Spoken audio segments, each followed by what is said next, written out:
శాకాహారము అంటే కూరలకు సంబంధించినటువంటిది, అంటే చెట్లకు సంబంధించినటువంటిది శాకాహారము అని మనం చెప్పవలసి వస్తుంది. కోడిగుడ్డు ఏ చెట్టు నుండి రాదు కాబట్టి ఇది శాకాహారం కాదు. ఈ యొక్క ప్రశ్నకు మనకు సమాధానం వచ్చేసింది.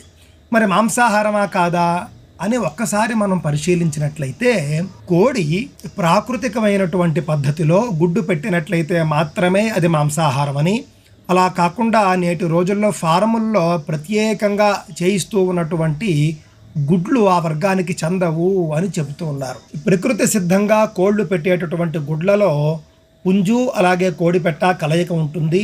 ఆ తర్వాత సాధారణ జీవజాతుల్లో లాగానే గర్భం ధరించడం, ఆ తర్వాత కొంతకాలానికి గుడ్డు పెట్టడము, దాన్ని కోడిపెట్ట దాన్ని పొదగడము జరుగుతుంది. కోళ్ల ఫారంలలో తయారు చేసేటటువంటి కోడిగుడ్డు ఆ విధంగా రాదు కాబట్టి ఇది శాకాహారము అని చెబుతూ